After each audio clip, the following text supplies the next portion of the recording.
बलमुआ सीलत गर्दी हो,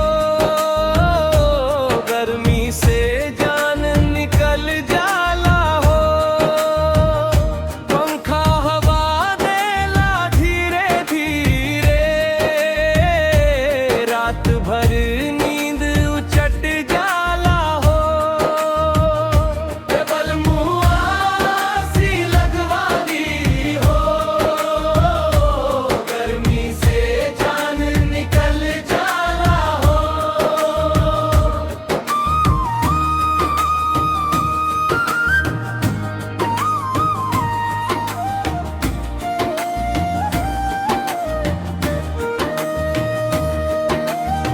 जेठ के दोपहरिया आग बरसावे, अंगना में लुआ बहेला। छतिया तपेला तावा नियर हो, देहिया पसीना से नहेला। कूलर के पानी सूख गईल बा, अपना कुछ काम करेला हो। बलमुआ सी लगवा दी हो, गर्मी से जान निकल जाला हो।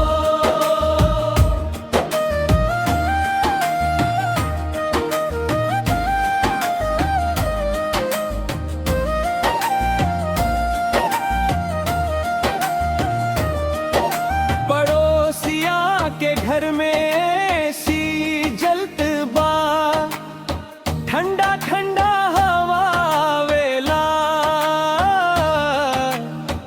ओपरा घर के नन्हकन लइका, चैन से सपना सजावेला। हमरो मनवा करे सजना, थोड़ा आराम मिल जाला। बलमुआ सी लगवा दी हो, गर्मी से जान निकल जाला हो।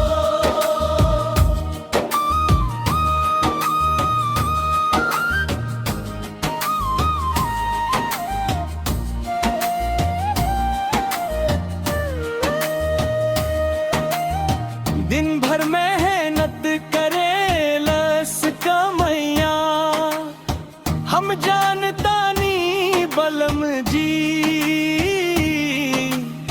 घर के खातिर सपना सजवल,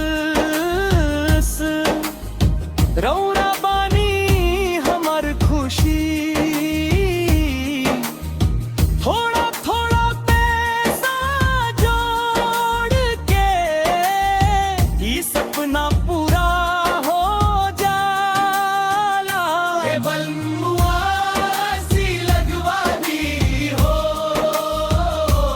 गर्मी से जान निकल जाला हो।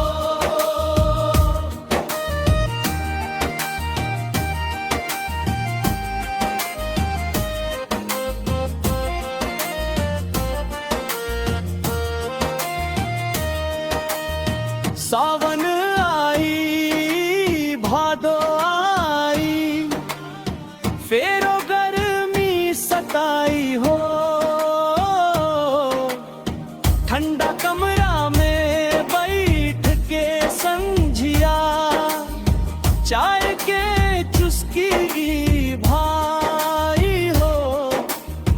गीत सुनम बत्तियाँ मिल के, मनवा खुश